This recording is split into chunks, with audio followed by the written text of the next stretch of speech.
Hey, what's up, everybody? So I figured that I would just bring this up and just talk to you guys about this. Let's make sure that's on. It is. We're good. Um, so as you can tell, I'm going to take this off. Hopefully not drop my glasses.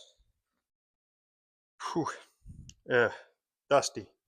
Very, very dusty. Oh, yeah. It's just been a mess cutting through 2 layers of half-inch MDF and 1 layer of half-inch plywood plus 2x4s. I'll show you guys that in a minute. But as you can tell, all right, good enough. So as you can tell, I did a little thing, okay? So the more and more I was thinking about it, and I tried crunching the numbers, it didn't add up. And so then I asked my stereo team for some advice and talked to a few people that are on there, and they said that the box for the sealed side was way too big. So I need to shorten it. So I need to shorten the depth of the box. And so I need to come in here, measure from there out like 8 inches or so, and then drop a 2x4 down. Actually, I'd measure off not even 8 inches, it'd be less than that, because I want to drop the 2x4 to be able to use as a wall connector to stabilize it, and then try to slide a sheet of plywood in here. If I have to do it in 2 sections, like seam them, that'll work. Either way, that's how I plan on doing this, just to section off this area a little bit more. It'll tighten up the sub side, and then the port side will still stay the same, which should give me better numbers. It'd be like a 2.5 to 1 ratio, something like that. And then I'll have plenty of space back here for activities. I can actually get back there if I need to take the wires out or something like that. And then we'll try to clean this up a little bit better. I hacked into that 2x4 right here. So we'll try to skim over here and cut this down. That's basically back as far as I'm going to get it, I think. Woo! Snap that off.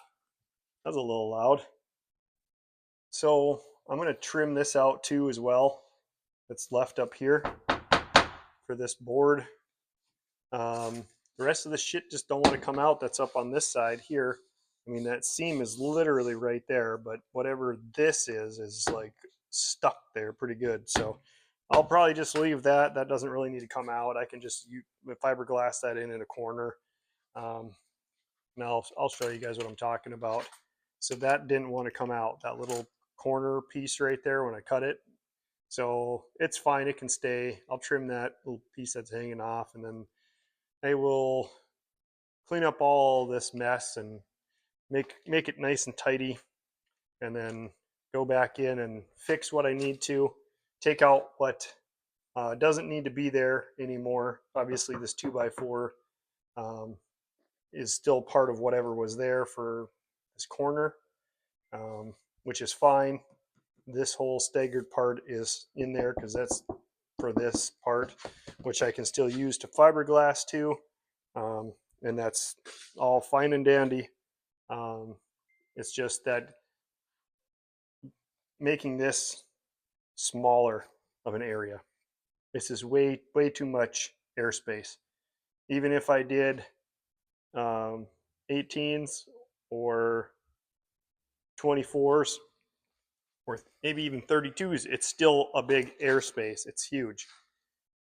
If you guys are wondering, my total box with port area, total cubic feet, was 77.14 cubic feet.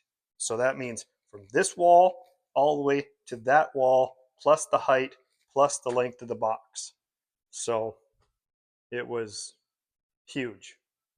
Okay.